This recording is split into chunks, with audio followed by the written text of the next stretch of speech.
Hello students, good morning to all of you. हमारी प्रश्नावली 4.3 चल रही थी, उसमें हमने 9 का और 11 का 2 सवाल छोड़े थे, उनको आज डिस्कस कर लेते हैं। देखिए 9 के सवाल में दिया हुआ है कि 2 पानी के नल एक साथ एक हौज को 9 से 3/8 घंटों में भर सकते हैं। यानी 2 नल एक साथ यदि खोल दें तो हौज को भरने में 9 से ही 3/8 घंटे लगेंगे, दोनों नलों को एक साथ खोलने पर। फिर बोला कि बड़े व्यास वाला जो नल है वो हौज को भरने में कम व्यास वाले नल से 10 घंटे कम समय लेता है। ये सीधी बात है। बड़े व्यास और छोटे व्यास का मतलब क्या है? जैसे मान लो ये नल है, ये ज्यादा मोटा है, इसका मतलब इसका व्यास ज्यादा है। और एक ये नल है, ये कम मोटाई वाला है, इसका मतलब इसका व्यास कम है। तो इसमें कम पानी आएगा, इसका मतलब इसको समय ज्यादा लगेगा। और इसमें ज्यादा पानी आएगा, इसका मतलब है कि इसको समय कम लगेगा। तो बड़े व्यास वाले नल को कम व्यास वाले नल से 10 घंटे कम समय लगता है, मतलब इसको 10 घंटे कम लगते हैं। इसको जितना भी समय लगता है उससे 10 घंटे कम लगते हैं इसको। ठीक है। यदि इसको x घंटे लगते हैं पूरे हौज को भरने में अकेले, यदि अकेला चले तो इसको x घंटे लगते हैं। तो यदि ये अकेला चलेगा तो इसको इससे 10 घंटे कम ही लगेंगे। समझ आ गई? आपसे सवाल में इसने पूछा कि प्रत्येक के द्वारा अलग से हौज को भरने में लिया गया समय ज्ञात कीजिए। कि यदि इनको अलग अलग खोला जाए तब इनको कितना कितना समय लगेगा वो निकालना है। तो हम ये मान लेते हैं कि कम व्यास वाला जो नल है इसको x घंटे लगते हैं। ये मान लिया कि माना कम व्यास वाला जो नल है इसको x घंटे लगते हैं, तब ज्यादा व्यास वाले को उससे 10 घंटे कम लगेंगे, यानी इसको समय लगेगा x - 10 घंटे। ठीक है, इतनी बात। कम व्यास वाले को x मान लिया तो इसको x - 10 घंटे के लगेंगे। अब देखते हैं, एक सीधी बात समझे पहले। एक आदमी यदि किसी काम को 5 दिन में करता है, एक आदमी यदि किसी काम को 5 दिन में पूरा करता है तो एक दिन का काम कितना हुआ? 5वां हिस्सा। यानी एक दिन का काम कितना हुआ? 1/5 भाग। ठीक है। यदि एक आदमी को एक काम को करने के लिए 10 दिन लगते हैं तो एक दिन का काम क्या हुआ? 10वां भाग, यानी 1/10 भाग। तो इसको यदि x घंटे लगते हैं तो 1 घंटे में ये कितना पानी छोड़ेगा? 1/x भाग। और इसको यदि x - 10 घंटे लगते हैं अकेले को तो ये 1 घंटे में कितना पानी छोड़ेगा? 1/x - 10 भाग। समझ गए क्या? यदि एक आदमी एक काम को 5 घंटे में पूरा कर रहा है तो 1 घंटे का काम कितना हुआ? 1/5 भाग, पूरे काम का 5वां हिस्सा। तो कम व्यास वाले नल के द्वारा 1 घंटे में भरा गया भाग कितना होगा? 1/x भाग। और ज्यादा व्यास वाले नल को भरा गया भाग कितना होगा? 1/x - 10 भाग। 1 घंटा इसको चलाएंगे तो ये इतना पानी देगा, और 1 घंटा इसको चलाएंगे तो ये मोटे व्यास वाला इतना पानी देगा। ठीक है। अब दोनों को यदि 1 घंटा चला लेते हैं, दोनों को एक साथ खोल दें तो इसका पानी और इसका पानी, ठीक है, दोनों 1 घंटे की पूरी मात्रा हो जाएगी। भाई 1 घंटे ये भी चला तो ये इतना पानी देगा, और 1 घंटे ये भी चला है तो ये भी देगा। इसका मतलब दोनों के द्वारा भरा गया पानी होगा 1 घंटे का पानी। ये 1 घंटे का पानी है। 1 घंटे में कम व्यास वाले ने इतना दिया, अधिक व्यास वाले ने इतना दिया, तो 1 घंटे का पूरा पानी हो गया ये। अब बोला गया कि 9 से 3/8 घंटे चलेंगे दोनों नल तो पूरा हौज भर जाएगा। ठीक है, तो 1 घंटे यदि ये चलते हैं दोनों तो इतना पानी आता है, तो 9 से 3/8 घंटे में कितना मिलेगा, गुणा कर देंगे भाई। 1 घंटा में 5 लीटर आ रहा है तो 5 घंटे में कितना आएगा, 5 से गुणा कर लो, 25 लीटर हो जाएगा। तो 1 घंटे में दोनों नलों से इतना पानी आ रहा, तो 9 से 3/8 घंटों से कितना आएगा, इसको गुणा कर लेंगे। तो ये पूरे पानी की मात्रा होगी, यानी ये पूरा भाग हो गया 1 के बराबर। ये 1 के बराबर क्यों ले रहे हैं भाई, इस बात को देखो। एक आदमी 5 दिन में अपना काम पूरा कर रहा था, तो 1 दिन का भाग कितना हुआ, 1/5। और यदि ये 5 दिन का काम निकाला जाए तो 1 दिन का भाग गुणा 5 दिन, 1 दिन का भाग गुणा 5 दिन बराबर राशि कितनी आती है, 1। ठीक है, तो 1 दिन का भाग गुणा दिनों की संख्या, पूरा काम हो जाता है 1। ठीक है, हमने बोला कि 1 दिन में एक आदमी कितना काम करेगा, 1/5 भाग, तो 5 दिन में फिर कितना करेगा, 1/5, 1/5, 1/5, 1/5, 1/5। 5 दिन लगातार जोड़ते जाओगे तो 5 से गुणा ही कर दो, तो राशि कितनी बनेगी, 1 बनेगी। इसका मतलब 1 घंटे का पानी इतने घंटे चलेंगे दोनों नल, तो कुल पानी की मात्रा कितनी हो जाएगी, 1 भाग। अब इसको सरल करना है बस। 9 को 8 से गुणा कर लें, 72, 72 में 3 जोड़ दें, 75, 75/8 गुणा 1/x प्लस 1/10, x - 10 बराबर 1। अब देखो ये इधर संख्या गुणा में है 75/8, तो इधर ये भाग में जाएगी, या ऐसे समझ लें कि 8 जो इधर भाग में है वो ऊपर गुणा में जाएगा, और जो 75 ऊपर गुणा में है वो नीचे भाग में जाएगा। तो दाएं पक्ष में 8/75 बन जाएगा, और इधर केवल ये संख्या बचेगी 1/x प्लस 1/x - 10। ये काम हम पहले करके आ चुके हैं। लघुत्तम लेना है, x और x - 10 का लघुत्तम x गुणा x - 10, x से भाग देंगे इसमें तो x - 10 आएगा, x - 10 को ऊपर अंश 1 से गुणा करेंगे तो x - 10 हो जाएगा, बीच में प्लस लगा दें। x - 10 से भाग दें इस लघुत्तम में तो x बार भाग जाएगा, और x को ऊपर एक अंश से गुणा करेंगे तो x आएगा, बराबर में 8/75 हो गया। अब इसको ऊपर वाले अंश को सरल करो, देखो 1x प्लस का ये रहा और 1x ये रहा, तो 2x बन गए, माइनस में 10। हर में देखें तो x को गुणा कर लो दोनों से, बाहर वाली संख्या दोनों से गुणा हो जाएगी, x² माइनस का 10x बराबर में 8/75 हो गया। अब वज्र गुणा करेंगे, बराबर का निशान है, दोनों तरफ एक एक भिन्न बनी हुई है, तो ये राशि ऊपर जाके गुणा हो जाएगी और ये राशि इधर ऊपर जाके गुणा हो जाएगी। तो जब हम 75 को इस ऊपर वाली राशि से गुणा करेंगे तो 75 दोनों से गुणा हो जाएगा, 150x माइनस का 750 बराबर 8 से गुणा होने के लिए ये दोनों संख्याएं आएंगी, तो 8 गुणा x² 8x² और 8 गुणा माइनस 10x माइनस का 80x। पक्षांतरण कर लेते हैं, ये दोनों राशियां इधर भेज दें, तो 0 बराबर 8x² माइनस 80x, ये माइनस का 150x प्लस का 750, ये 0 8x² माइनस, अब देखें 80x माइनस के और 150x भी माइनस के, तो माइनस के टोटल हो गए 230x। ठीक है, प्लस में रहेगा 750। देखो 2 के पाड़े से काट सकते हो, तो 0 में 2 का भाग देंगे 0 आएगा, 8 में 2 का भाग दो 4, इसमें 2 का भाग दो 115, इसमें 2 का भाग दो 375, तो 0 बराबर 4x² माइनस 115x प्लस 375 बन गया, यानी ये द्विघात समीकरण बन गई। अब आप चाहे जिस विधि को लगाएं और x का मान निकाल लें, हम गुणनखंड विधि लगा रहे हैं।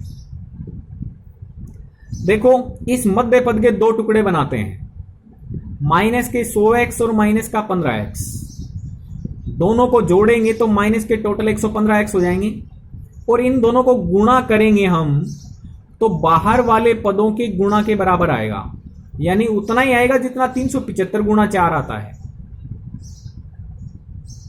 समझ आ गई?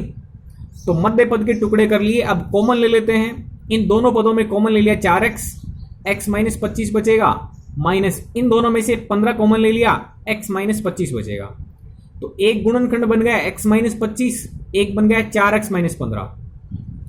या तो ये शून्य या ये शून्य।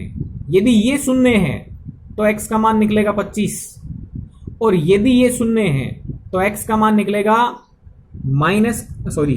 प्लस का 15/4। अब ध्यान दें, x के दो मान निकल गए, 25 और 15/4। कौन सा मान संभव नहीं है? देखिए x क्या था, कम व्यास वाले नल को लगने वाला समय था, कम व्यास वाले को लगने वाला समय था। ठीक है, अब जो x का मान आया वो 15/4 आया। तो यदि हम यहां पर 15/4 कर लें, हम मान लें कि कम व्यास वाले को 15/4 घंटे लगे हैं, तो फिर ज्यादा व्यास वाले को कितना लगेगा? 15/4 माइनस 10, क्योंकि इससे 10 घंटे कम लगते हैं, तो इसमें से 10 घटाते हैं, लघुत्तम लेंगे 4 आएगा, 15 माइनस 10 चौके 40 हो जाएगा, ये माइनस का 25/4 घंटे लगेंगे। अब ये कैसी बात हो गई? इस कम ज्यादा व्यास वाले को माइनस के 25/4 घंटे लग रहे हैं, तो माइनस में कोई घंटे थोड़ी होते हैं भाई। 3 घंटे लग जाएं, 5 घंटे लग जाएं, 10 घंटे लग जाएं, ऐसा तो हो सकता है। माइनस के 25/4 घंटे लगेंगे इसको भरने में, ये कैसी बात है? इसका मतलब x का मान 15/4 लेने से गड़बड़ हो रही है, तो ये नहीं लेंगे। तो फिर x का मान 25 ले सकते हैं क्या? बिल्कुल ले सकते हैं। कम व्यास वाले को 25 घंटे लगेंगे, तो ज्यादा व्यास वाले को 25 में से 10 कम यानी 15 घंटे लग जाएंगे। तो ये बात बिल्कुल उचित है। ओके स्टूडेंट्स, तो x का मान क्या लेंगे? 25। तो हम ऊपर लिख देंगे, देखो यहां से आपको ऊपर लिखना है, आपके पास नीचे पेज में जगह, वहां लिख सकते हैं कि कम व्यास वाला नल है वो 25 घंटे लेगा, और अधिक व्यास वाला नल है वो 15 घंटे लेगा। ओके स्टूडेंट्स, ये था आपका एक खास सवाल, सवाल नंबर 9। एक लास्ट सवाल और देखते हैं। 11 का सवाल बच गया था हमारा। इसमें बोला है कि दो वर्गों के क्षेत्रफलों का योग 468 वर्ग मीटर है। दो वर्गों के क्षेत्रफलों का योग 468 वर्ग मीटर है। यदि उनके परिमापों का अंतर 24 मीटर हो तो दोनों वर्गों की भुजाएं याद कीजिए। देखो दो बातें दी इसने कि दो वर्गों के क्षेत्रफलों का योग करने पर 468 वर्ग मीटर आएगा, और परिमापों का अंतर कर लें तो 24 मीटर आएगा। इसका मतलब एक वर्ग बड़ा है और एक वर्ग छोटा है, ये पक्का है, क्योंकि परिमापों का अंतर आ रहा है 24 मीटर। तो एक बड़ा है तो बड़े वर्ग का बड़ा परिमाप, छोटे वर्ग का छोटा परिमाप। तो एक वर्ग बड़ा होगा यानी उसकी भुजा बड़ी होगी, एक वर्ग छोटा होगा यानी उसकी भुजा छोटी होगी। तो हम मान लेते हैं कि एक वर्ग की भुजा x मीटर है, दूसरे की y मीटर है, और ये भी मान लेते हैं कि x भुजा बड़ी है, y भुजा छोटी है। यानी ये संकेत दिखा दिया कि x बड़ा है, y छोटा है, यानी x मीटर भुजा बड़ी है, y मीटर भुजा छोटी है। ठीक है, अब सवाल के अनुसार चलते हैं। उसने बोला कि दोनों के क्षेत्रफलों का योग 468 वर्ग मीटर है। अब क्षेत्रफलों का योग करना है तो वर्ग का क्षेत्रफल भुजा का वर्ग होता है। हम ये सूत्र जानते हैं कि वर्ग का क्षेत्रफल भुजा का वर्ग। तो x मीटर भुजा वाले वर्ग का क्षेत्रफल x स्क्वायर, y मीटर भुजा वाले वर्ग का क्षेत्रफल y स्क्वायर। दोनों के क्षेत्रफलों का योग करेंगे तो 468 आना चाहिए। ये तो गई एक जानकारी। दूसरी क्या दे रखी है कि उनके परिमापों का अंतर 24 मीटर है। अब परिमाप का सूत्र लगेगा। वर्ग का परिमाप कैसे निकालते हैं? 4 गुणा भुजा। तो परिमापों का अंतर 24 मीटर है, तो परिमाप निकलेगा 4 गुणा भुजा से। तो बड़े वर्ग का परिमाप हो जाएगा 4 गुणा x और छोटे वर्ग का परिमाप हो जाएगा 4 गुणा y। दोनों का अंतर कितना आएगा? 24 के बराबर। ये समीकरण नंबर 2 हुई। पहली जानकारी से एक समीकरण बना ली, दूसरी जानकारी से दूसरी समीकरण बना ली। अब देखो x और y दो चर हो गए, तो हमें एक चर में समीकरण बनानी है, तो हम प्रतिस्थापन विधि लगा लेते हैं। ठीक है, कैसे लगेगी? देखो, ये जो आपको समीकरण दी हुई है, इससे आप x का मान निकाल लें या y का निकाल लें। हम x का मान निकालने की कोशिश करते हैं।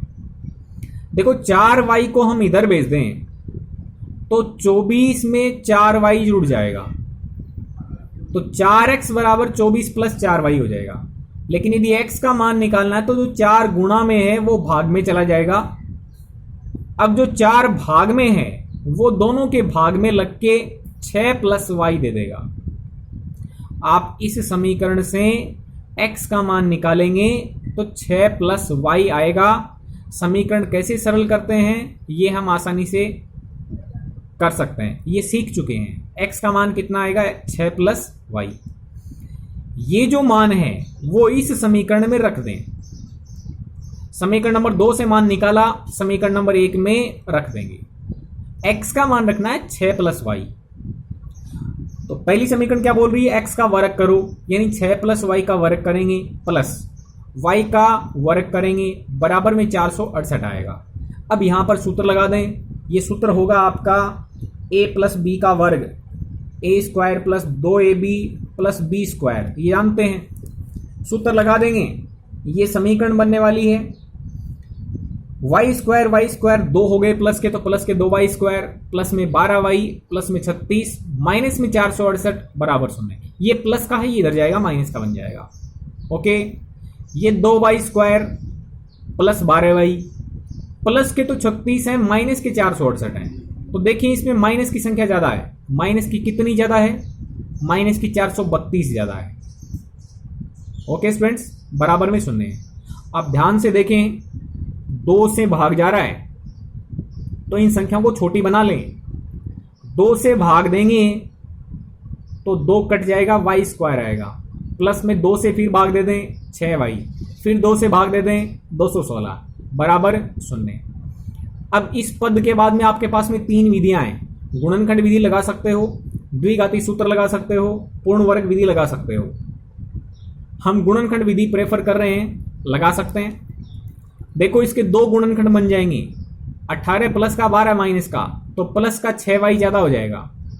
और 18 प्लस का गुणा माइनस का 12 करेंगे तो बाह्य पदों के गुणनफल के बराबर आएगा। ठीक है, गुणनखंड विधि में हम सीख चुके हैं पहले ही। अब इन दोनों पदों में से कॉमन लेते हैं y, तो y प्लस 18 माइनस 12 कॉमन ले लो इसमें से, तो y प्लस 18 बराबर 0। 2 गुणनखंड बन गए, y माइनस 12 y प्लस 18 बराबर 0। अब या तो y माइनस 12 बराबर 0 या y प्लस 18 बराबर 0। यहां से y का मान आएगा 12 और यहां से y का मान आएगा माइनस का 18। अब कौन सा मान संभव है और कौन सा नहीं है वो चेक करना है। ये 2 मान आ गए ना, y का मान 12 या y का मान माइनस 18। तो देखो y क्या था? वर्ग की भुजा थी, छोटे वर्ग की भुजा थी। तो माइनस 18 मीटर कोई भुजा थोड़ी हुई, माइनस 18 मीटर। ठीक है, तो ये मान असंभव है। इसका मतलब y का मान क्या लेंगे? 12 लेंगे। हम ये तो बोल सकते हैं कि 12 मीटर भुजा है छोटे वर्ग की। y क्या थी? छोटे वर्ग की भुजा, तो वो 12 मीटर है, माइनस 18 मीटर थोड़ी होगी। तो इसका मतलब y बराबर माइनस 18 असंभव है, तो y का मान ले लेंगे 12। अब y का मान 12 आ गया, इसको आप यदि यहां रख देंगे यहां, तो y का मान 12 6 में जुड़ेगा और 18 बन जाएगा। और ये 18 मान आएगा वो x का मान आएगा। ठीक है, x का मान कैसे निकलेगा? 6 में y जोड़ दो तो y का मान 12 रख देंगे, ये जुड़ जाएगा आपका, और बड़े वर्ग वाली भुजा यानी x का मान आ जाएगा 18 मीटर। तो हमने दोनों वर्गों की भुजाएं ज्ञात कर ली। यही सवाल में पूछा था। Okay students, thank you very much.